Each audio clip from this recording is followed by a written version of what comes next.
오늘 제목의 말씀은요, 누구를 위한 죽음인가에 대해서 한번 같이 살펴보도록 하겠습니다. 먼저 성경 가지신 분들은 로마서 5장 8절에 있는 말씀, 우리가 너무나 잘 알고 있는 말씀이죠. 우리가 아직 죄인 되었을 때에 그리스도께서 우리를 위하여 죽으심으로 하나님께서 우리에 대한 자기의 사랑을 확증하셨느니라. 여러분, 이 말씀은 너무나도 귀하고 중요한 말씀이죠.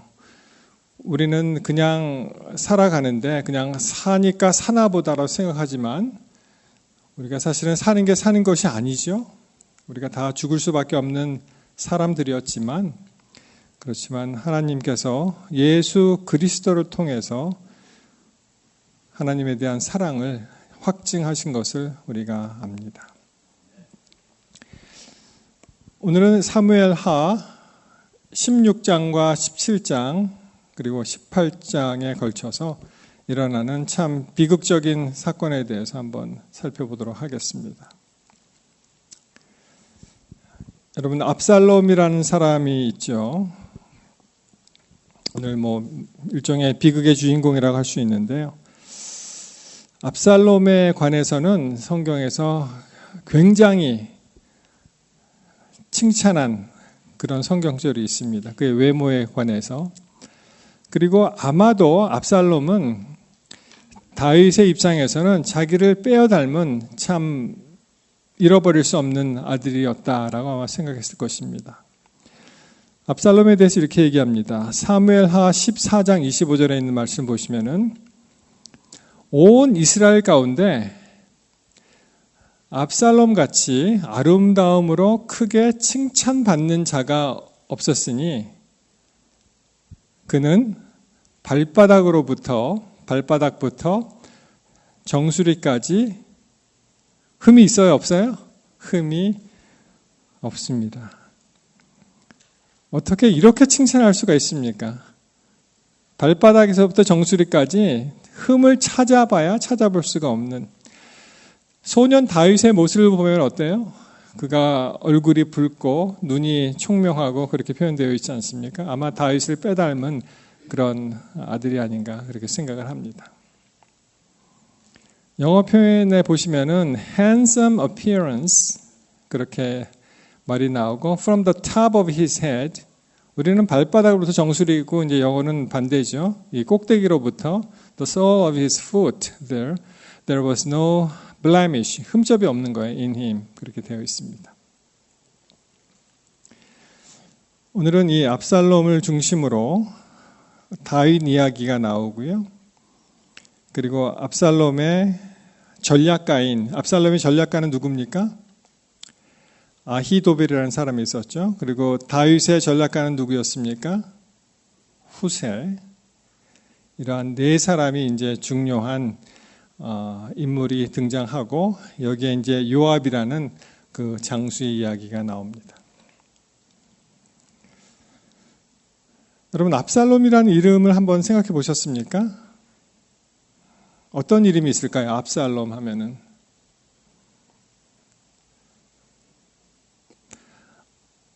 살롬 그러면 뭐가 될까요? 평화죠. 그래서 히브리어로 아비샬롬 이렇게 되어 있는데요. 이것이 아브는 그 아버지니까 My father is peace 이런 뜻입니다. My father is peace. 내 아버지는 평강이시다, 평화시다. 우리 하나님이 평화시잖아요. 그렇게 이제 찬양하는 좋은 이름인데, 그런데 전에도 한번 말씀드린 것 같은데 제가 별로 압살롬 별로 좋아하지 않습니다. 여러분 좋아하시는 분 별로 안 계시죠? 아무리 잘생겼어도. 그가 한 짓을 보니까 한자로 표현하면 이렇게도 될 것 같더라고요. 그죠? 어떤 놈이에요? 압살할 놈, 압살당할 놈, 이렇게. 하여튼 그렇게 이제 한자는 마치 그렇게 들리는데 사실은 이 압살롬이라는 이름 자체가 어때요? 내 아버지는 평화이시다, 피스시다, 샬롬이시다. 그런 아주 좋은 뜻입니다. 그의 외모에 대해서 사무엘하 14장 26절에 이제 머리털에 관한 이야기를 합니다. 보시면은 그의 머리털이 무거움으로 연말마다 깎았다는 거예요. 머리가 얼마나 이렇게 무성하고 무거웠으면은 연말마다 이제 연례 행사로 깎았는데 그의 머리털을 깎을 때 저울로 달아봤어요. 저울로 달아봤는데 그의 머리털에 그 왕의 저울로 200세겔이었다. 그렇게 나옵니다. 이 왕의 저울은 조금 더 많이 나갑니다. 그래서 학자들은 이것을 어떻게 생각하냐면은 여러분 한 200세겔 이 머리카락을 1년에 한 번 깎았다고 이제 가정을 하고 깎았는데 200세겔이 나왔는데 한 얼마쯤 나왔을 것 같아요? 그냥 우리 그 파운드나 킬로그램으로 얼마쯤 나왔을 것 같습니까? 2.2kg요? 예.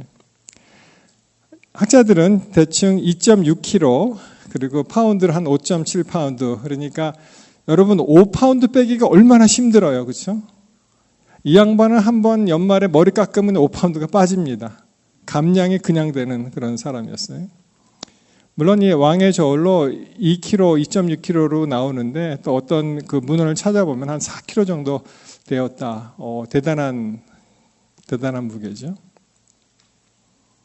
아마 이 머리가 무거워서 아마 균형을 잘 잡았을까 싶습니다.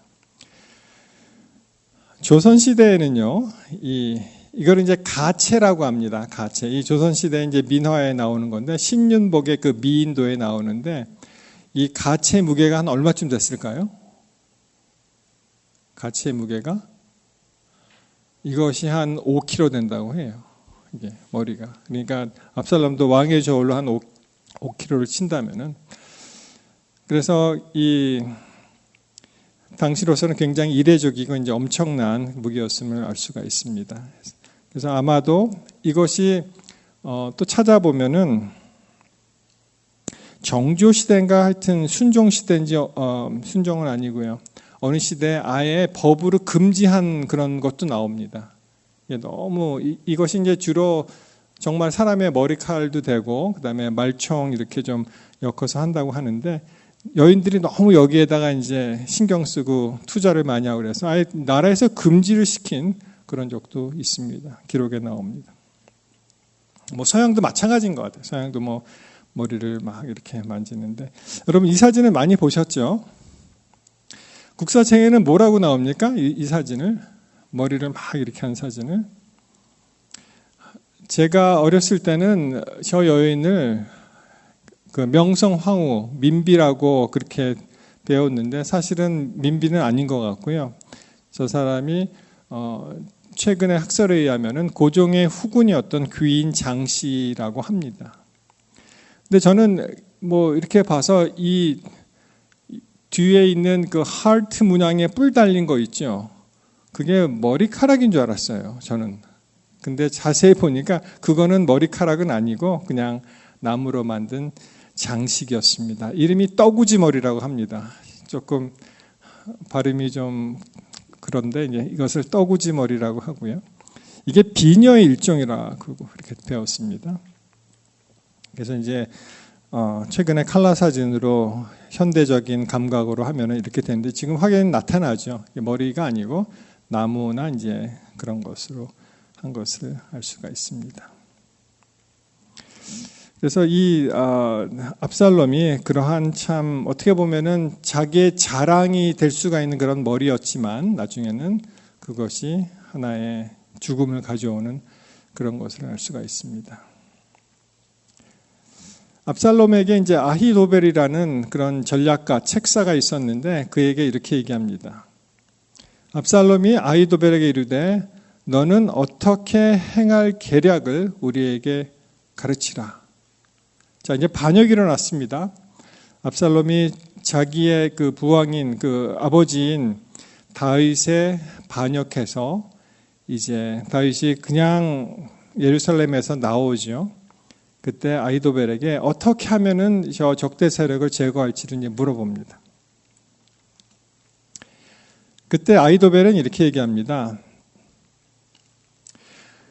왕의 아버지가 그러니까 이제 압살롬의 아버지란 뜻이죠.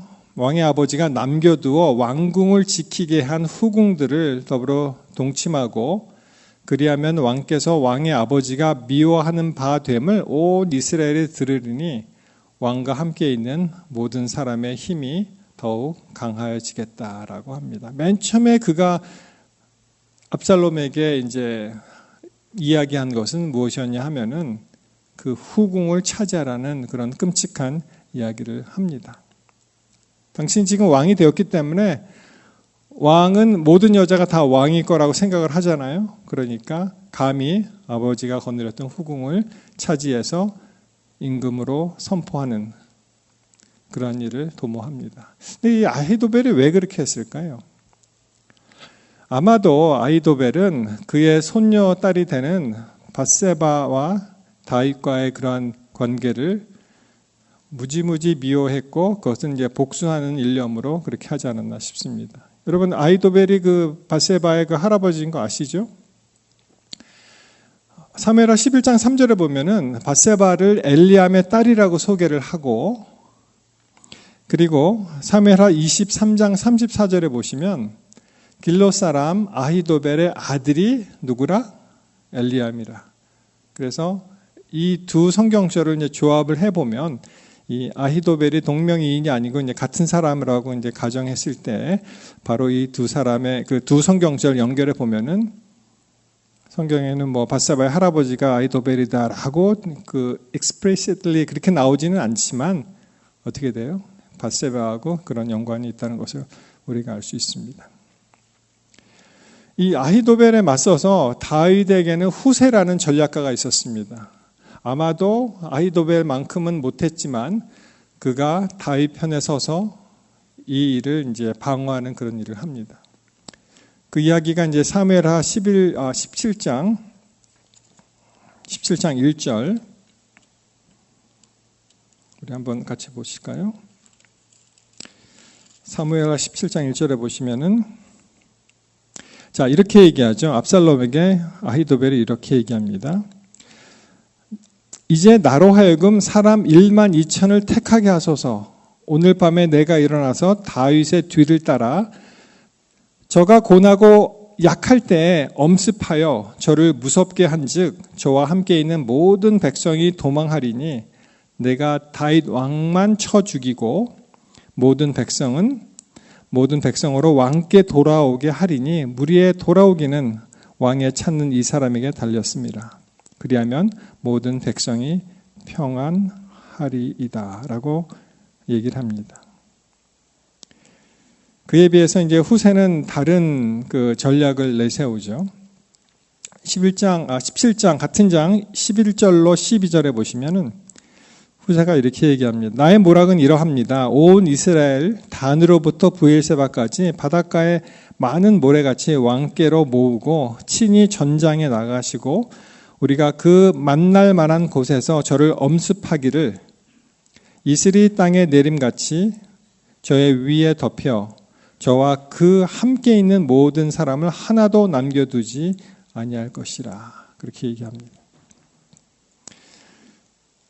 요약하면 이렇습니다. 아히도벨은 전격적으로 추격해서 다윗만 제거하라고 했고 그리고 이것을 그 독일 말이죠. 블리츠. 이게 그 전격전이라는 뜻이 여러분 그 마지노선 아시죠? 마지노선. 그 2차 세계대전 때 프랑스가 독일을 막기 위해서 이 최후 방어선이 이제 마지노선이라고 하는데 그거를 뚫을 수 없다고 생각한 거예요, 프랑스는. 근데 독일이 어떻게 했습니까?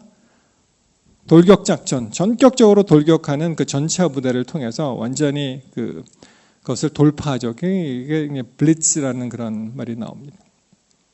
그에 비해서 후세는 지금 읽었던 것과 같이 이것이 전면전으로 모든 사람을 긁어 모으고 다 모아서 다윗을 쫓아가서 다 전멸을 시키자 이렇게 그래서 전면전을 생각하고 기회 포착을 얘기합니다.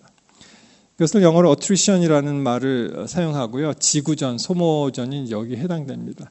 그런데 이걸 잘 보시면 큰 차이가 있는데 아히도벨은 굉장히 아마 아히도벨의 말을 들었으면 다윗에게 굉장히 큰 심각한 그러한 그 데미지가 있었을 것입니다. 근데 모르겠어요. 압살롬 생각에는 아히도벨을 말을 들으면은 아히도벨이 한 대로 하니까 누가 나중에 높임을 받을 것 같아요? 아히도벨이. 자기가 아니에요. 압살롬은 자기가 높아지는 걸 원하잖아요. 그런데 후세의 의견을 들어보면은 자기가 폼나게 왕의 복장을 하고 뭐 이렇게 말이나 뭐 노새를 타고 가서 어떻게 합니까? 그 일을 하면은 그 모든 영광이 이제 자기한테 오는 그런 모양새이기 때문에 압살롬이 누구 말을 들었을 것 같아요? 성경은 뭐라고 얘기합니까? 아히도벨을 버리고 후세의 말을 듣습니다. 후세는 다윗 편에서 지금 얘기한 것입니다.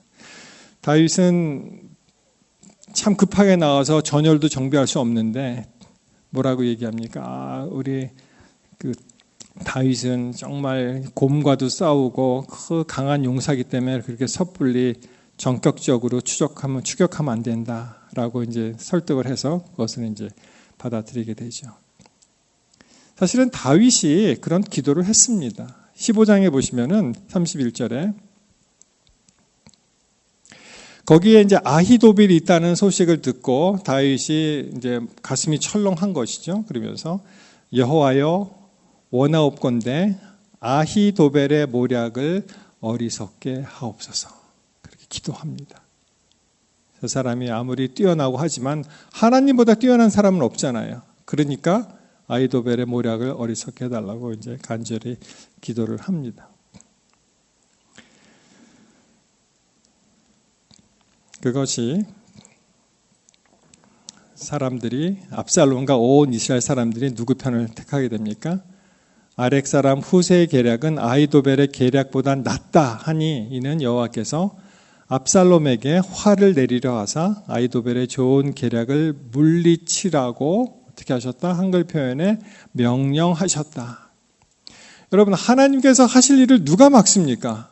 하나님께서 명령하시고 인도하시고 그리고 그 일을 이루시는데 누가 막습니까? 예전에 그 민수기에도 비슷한 얘기가 나오죠. 발락 왕을 위해서 발람이 막 기도를 할 때 어떻게 해요? 자기는 저주를 하고 싶은데 이스라엘 백성은 그게 어떻게 됩니까? 그 저주가 안 되는 거예요. 축복이 되는 것입니다. 여러분, 때로는 우리가 이렇게 생각합니다. 내가 이 병이 왜 안 낫지? 내가 기도하는 이 문제가 왜 해결이 안 되지? 내 기도가 부족한가 봐. 내가 조금 더 뭐라 그래요? 우리 그 정서에 어떤 게 있습니까? 새벽에 물 떠놓고 정한수를 빌잖아요. 그러니까 내가 더 노력을 해야 되는 것이 아닌가. 여러분, 그거는 정말 잘못된 생각입니다. 하나님이 우리 기도가 부족해서 안 이루어주시는 게 아니에요. 하나님께서 원하시면 그 일이 하나님이 정하신 때 그 일이 일어나는 것입니다. 우리의 노력과 우리의 기도와 그 강도와 그 심도와 그 인텐시티에 상관없이 하나님은 그 일을 하시는 것이죠. 23절에 보시면은 아히도벨이 자기 계략이 시행되지 못함을 보고 나귀의 안장을 지우고 일어나 고향으로 돌아가서 아히도벨이 결국은 이제 스스로 목숨을 끊는 그런 예가 나오고요. 압살롬은 어떻게 됐습니까? 이제 폼나게 전장에 나가서 이제 한번 해보고 싶었는데 18장 이제 9절에 보시면 압살롬이 다윗의 부하들과 마주쳤고요. 압살롬이 노새를 탔는데 그 노새가 큰 상수리 나무 번성한 가지 아래로 지날 때 압살롬의 머리가 그 상수리 나무에 걸림에 그가 공중과 그 땅 사이에 달리고 그가 탔던 노새는 그 아래로 확 빠져나갔습니다. 여러분, 이 그림이 이제 그려지시죠? 어떻게 됐는지. 대충 이런 그림을 가지고 왔는데요. 이 머리는 자기의 자랑이었어요. 그렇죠? 근데 그 머리가 어떻게 됐습니까? 나무에 걸리고 노새는 그냥 확 간 거예요, 그냥. 그러니까 이제 대롱대롱 이제 매달리는 그런 형국이 된 것이죠.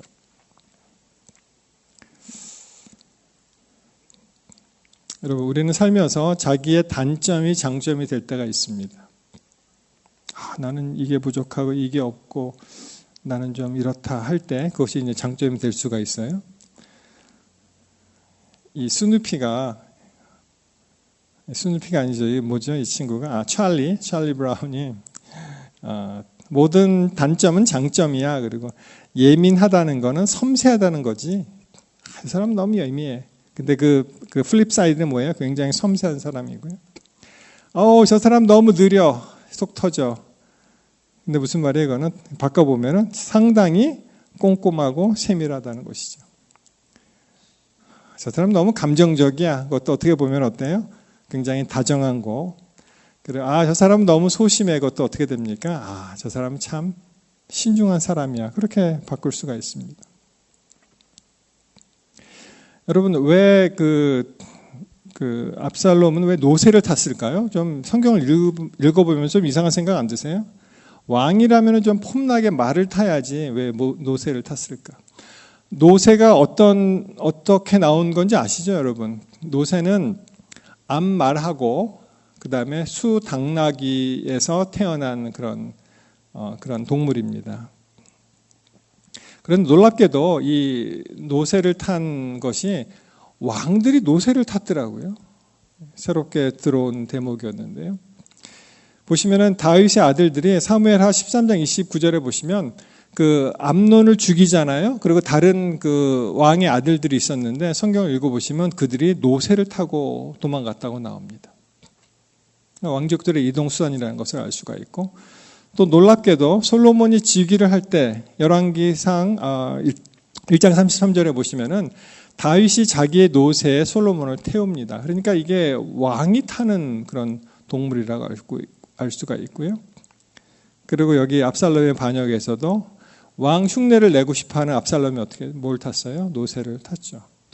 그래서 노새가 우리가 생각하기에 시시한 동물이 아니고 왕족들이 애용하는 그런 동물이라는 것을 알 수가 있습니다.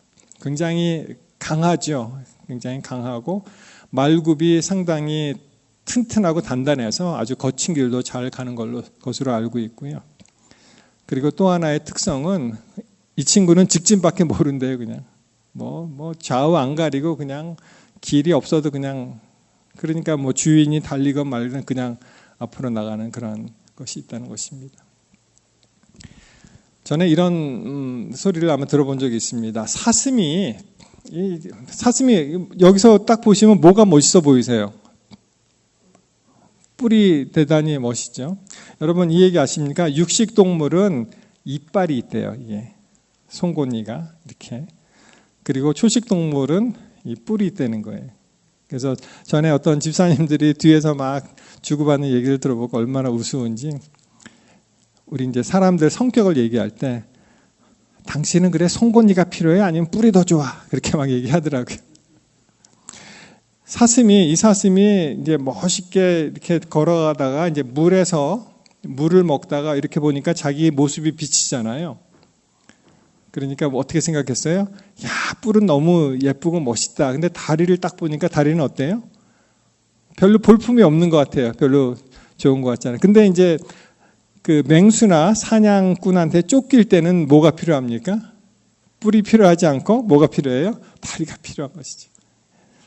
그래서 여러분 우리가 그 장점이 단점이 될 때도 상당히 많이 있습니다.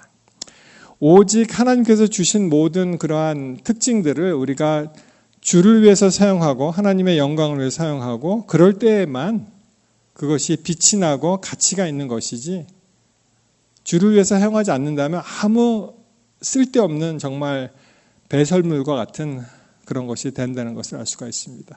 여러분 이 압살롬의 왜 머리가 달려서 그냥 대롱대롱하고 이렇게 갔을까?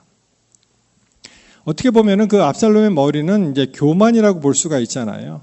그가 높아지고 싶고 아버지를 대적하고 그러한 그 교만 때문에 그가 죽었다는 것을 알 수가 있습니다. 참 그런 죽음이 있는 반면에 아까도 읽은 그 성경절, 우리가 죄인 되었을 때 어떻습니까? 그리스도께서 우리를 위해서 죽으심으로 하나님께서는 우리에 대한 자기 사랑을 확증을 하셨습니다. 이런 허망한 압살롬의 죽음과 예수 그리스도의 죽음은 너무나 대비가 되죠. 맞습니다.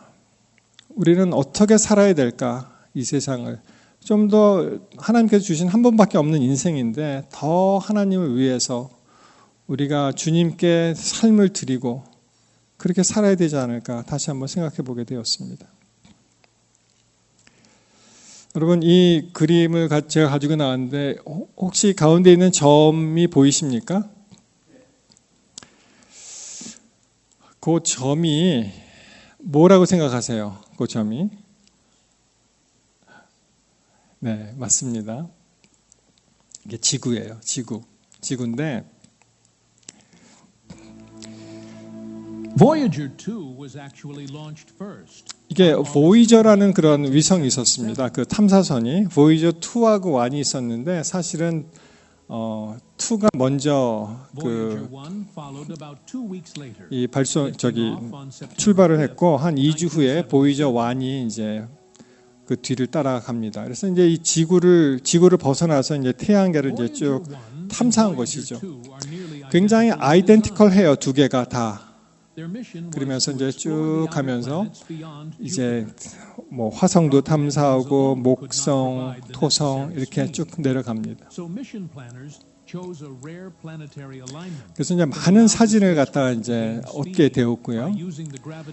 그리고 보이저 1은 계속해서 그 태양계 이제 밖으로 나가게 되었고 목성을 통과하고 이제 토성을 이제 통과하는 그런 그림입니다. 뭐 상상해서 그렸겠죠, 이것도. 그래서 이 이미지가 목성 가까이 가서 이 대기를 본 그런 이미지가 되겠고요. 그것을 다 이제 얻게 됩니다.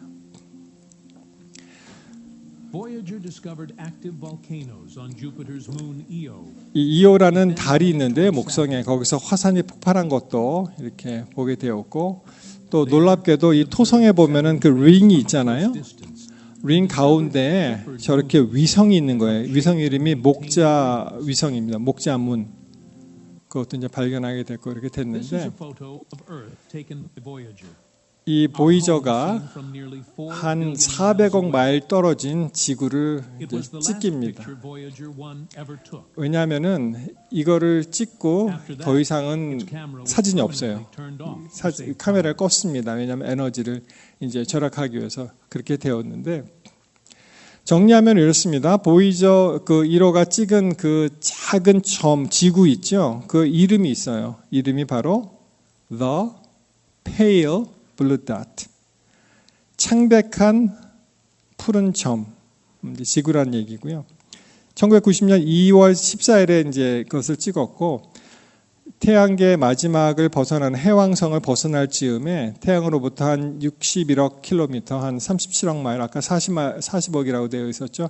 떨어진 지점에서 이제 찍는데 이것을 맨 처음에는 그 나사 그 관계자들이 이제 반대를 했습니다. 왜냐하면 이 카메라를 태양과 반대 방향에 있었던 것을 이제 돌려야 돼요. 태양계 쪽으로 이제 봐서 지구를 찍어야 되니까. 그래서 카메라도 망가질 수가 있고 에너지도 뭐 이렇게 절약을 해야 되기 때문에 맨 처음 반대를 했는데 그 칼 세이건이라는 그 유명한 천문학자가 이제 주장을 해서 우리가 태양계를 떠나면서 태양계 마지막 가족 사진이라도 찍는 그런 기분으로 우리가 찍자. 그래서 그것이 받아들여져서 결국은 이제 찍게 되었습니다.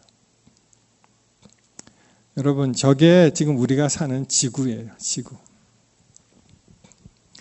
저 작은 점에서 모든 일이 다 일어납니다. 거기서 막 사람들이 국경을 긋고요. 그리고 종교가 다른 이름으로 막 싸우기도 하고 심지어는 죽이기도 하고 그리고 자기와 생각이 다르다고 서로 다툼이 있고 시기와 질투가 있고 누가 높냐 막 그렇게 하는데 사실 그게 뭐예요? 다 저 작은 점에서 일어난다는 것이죠. 우리가 기뻐하는 모든 것들, 우리가 슬퍼하고 힘들어하는 모든 것들도 다 어떻게 돼요? 다 저 작은 점에서 일어난다는 것입니다. 아마도 이것은 이제 토성을 지나면서 이제 찍은 것 같은데요. 사실 이 작은 점은 여기에는 국경도 인종도 싸움도 전쟁도 다 아무것도 아니라는 것을 알려주고요. 우리가 살아가고 있고 무수한 조상들이 살았던 그러한 무수한 사람들이 지나갔던 곳이고요. 그래서 여러분, 이 광활한 우주에서 우리가 당면한 문제는 아무것도 아니라는 것입니다. 크신 하나님이 계시기 때문에 그 크신 하나님의 뜻에 맞도록 우리가 살아간다면 우리가 너무 힘들고 엄청나고 어려운 그런 모든 그런 시련들이 사실은 아무것도 아니라는 것입니다. 너무 작잖아요, 이게. 그 작은 데서 우리는 서로 싸우고 질투하고 시기하고 막 그렇게 하는데 여기서 무슨 부귀 영화를 얻으려고 우리가 이렇게 치열하게 살아갑니까? 정말 정작 중요한 것은 우리가 하나님 앞에서 얼마나 정직하고 진실하게 충성된 삶을 살았느냐 하는 것이지 여기서 일어나는 모든 다툼과 어려움과 이기적인 생각들은 아무것도 아니라는 것입니다. 이분이 칼 세이건이라는 분이세요.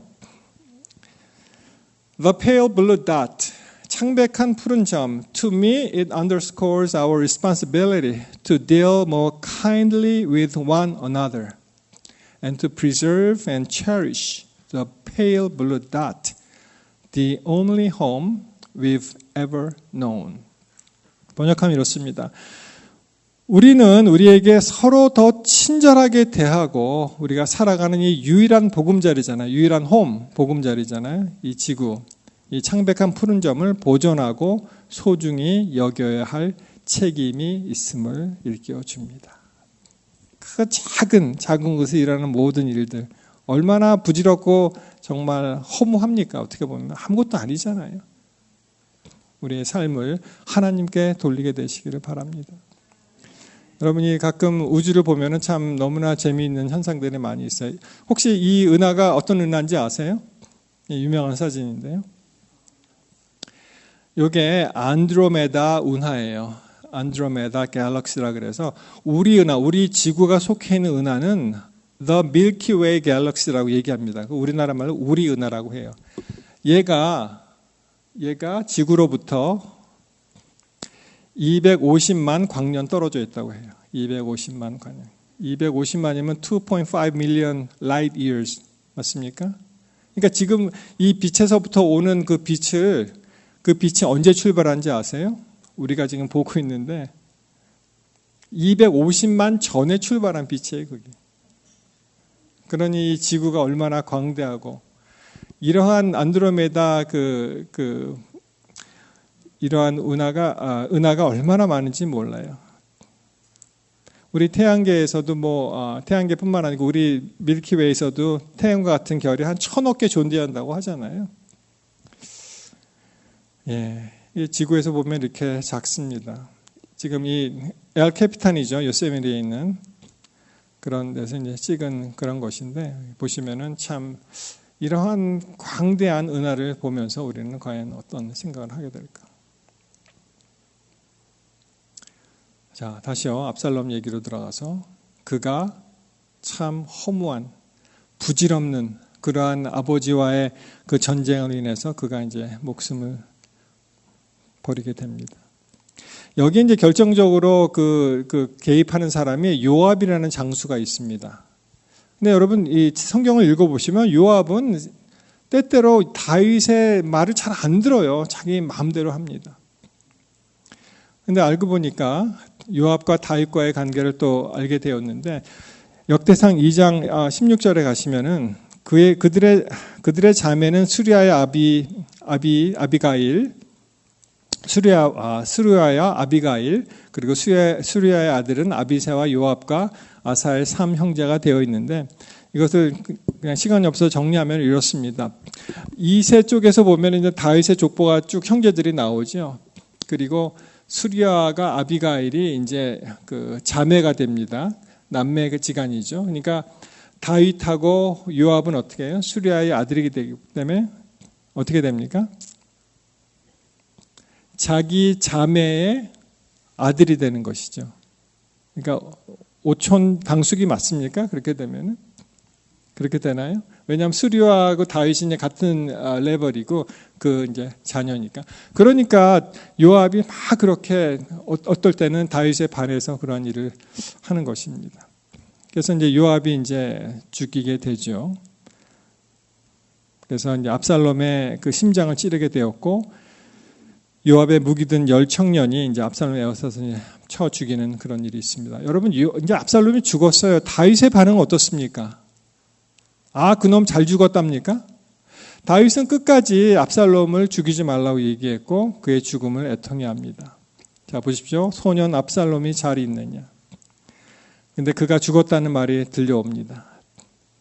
그가 마음이 심히 아팠고 문 위층에 올라가서 어떻게 통곡을 합니까? 여기 압살로마라는 단어가 그 이름이 몇 번 나온지 한번 세어보셨습니까? 내 아들 압살로마, 내 아들 압살로마. 그리고 뭐라 그래요? 차라리 내가 너를 대신하여 죽었다면. 그 다음에 압살롬, 내 아들아, 내 아들아. 다윗이 그 밧세바의 관계에서 첫 아이를 이제 잃어버리고 또 이렇게 그 자기의 그 셋째 아들이죠. 아들을 잃어버리는 그런 일이 있습니다. 이렇게 다윗이 울부짖은 적이 또 있겠습니까? 암논이 죽었을 때는 뭐 그런 말이 잘 나와 있지 않죠. 여러분, 이 압살롬의 죽음은 바로 이중적인 성격이 있는 거예요. 여기에.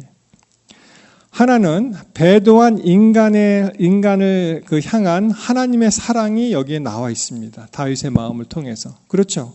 압살롬이 죽었어요. 그놈 잘 죽었다가 아니고 끝까지 인간을 사랑하시는 하나님의 사랑이 거기에 나와 있고요. 그리고 또 이중적으로 또 하나가 뭐가 있냐면은 압살롬의 죽음을 통해서 예수 그리스도가 인류를 구원하시는 그런 사랑을 보여주는 사건입니다. 압살롬은 허망하게 죽어서 끝이 나지만 예수 그리스도는 인류를 위해서 그분이 아무 죄 없으신 그분이 죄 많은 우리 인류를 위해서 돌아가신 그런 사건을 이야기해 줍니다. 성도 여러분, 우리 예수님 다시 오십니다. 우리가 지금 살고 있는 것 다 우리가 잘나서 삽니까 지금? 아니죠. 우리가 얼마나 많이 잊어요. 우리는 그저 부질없이 없어질 인간들인데 그럼에도 불구하고 예수 그리스도께서 우리를 그분의 피로 사심으로 우리가 다시 살 수 있는 그러한 영광스러운 그런 속죄의 길을 걷게 되었습니다. 압살롬과 다윗에 관한 그러한 이야기를 살펴보면서 우리는 이 시간 다시 한번 우리의 마음과 우리의 모든 것을 주님께 드리기를 이 시간 간절히 호소합니다. 주님 없이는 우리가 아무것도 아니에요, 사실. 그렇지 않습니까? 다시 한번 우리 마음을 주님께 드리기를 바라면서 말씀을 마치겠습니다.